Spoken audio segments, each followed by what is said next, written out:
ভারতের বিরুদ্ধে অর্থাৎ ভারতের আগ্রাসনের বিরুদ্ধে গণ অধিকার পরিষদ যে কাজটি করেছে অন্য রাজনৈতিক দল করে নাই, হয়তো কোনো ব্যক্তি করেছে। ওনার কথা শুনে আমি একমত।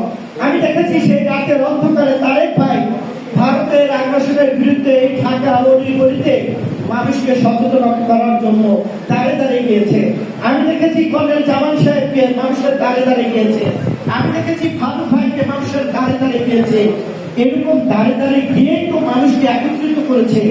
আমরা এখন নতুন করে একটি ষড়যন্ত্রের গন্ধ পাচ্ছি। সেটি হলো, এতদিন তো আমরা দেশি বিদেশি ষড়যন্ত্রের মধ্যে ছিলাম, কিন্তু ৭৮ বছরের যুবতী তিনি প্রেম করেছিলেন মোদির সাথে, যে মোদি বাংলাদেশের মানুষের সাথে প্রেম করেননি, যার কারণে বাংলাদেশের সমস্ত কিছু বিসর্জন দিতে হয়েছে। ভারতের আগ্রাসন এমন ভাবে আমাদের মাথার উপর চেপে কাটাতারে তারা ঝুলিয়ে রেখেছিল শুধু এই শেখ হাসিনার মতো পররাষ্ট্রের নীতির কারণে। আজকে কিন্তু নতুন করে ষড়যন্ত্রের মধ্য পাওয়া যাচ্ছে। আজকে গণ অধিকার পরিষদে যারা আছেন তাদেরকে সতর্ক থাকতে বলছে। ডক্টর ইউনূস অন্তর্বর্তী সরকারের প্রধান, তিনি জাতিসংঘে যে বক্তব্য দিয়েছেন প্রশংসিত হয়েছেন, কিন্তু আমরা মনে করি ওনার পাশে যে সকল উপদেষ্টারা আছে তারা ইন্ডিয়াকে খুশি করার জন্য ব্যর্থ।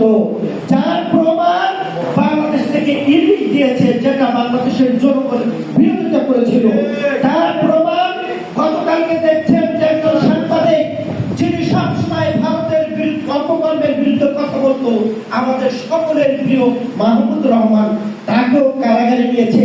ধিক্কার জানায়, নিন্দা জানায়। কোন ভাষা দিয়ে নিন্দা জানাবো আমার জানা নেই, কারণ মাহমুদুর রহমানের মতো সাহসী মানুষ ছিল বিধায় আমরা এখানে যারা আছি আমরা সাহস পেয়েছিলাম।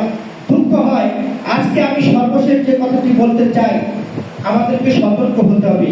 এই কুলাঙ্গার অমিত শাহ আমাদেরকে কি বলেছে একটু চিন্তা করুন। এই বিজেপির নেতা প্রমোদ কিশোর, তিনি বাংলাদেশ ভাঙার ষড়যন্ত্র হুমকি দিয়েছেন। তিনি বলেছেন পাকিস্তানের সাথে নাকি তারা বাংলাদেশ করেছেন। তিনি বলেছেন বাংলাদেশের বন্ধু শেখ হাসিনা এবং শেখ পরিবারের সাথে। এই কথাই প্রমাণ হয় যে মোদী সরকার এই ৭৮ বছরের যুবতীর সাথে প্রেম করছে, বাংলাদেশের মানুষের সাথে প্রেম করে নাই।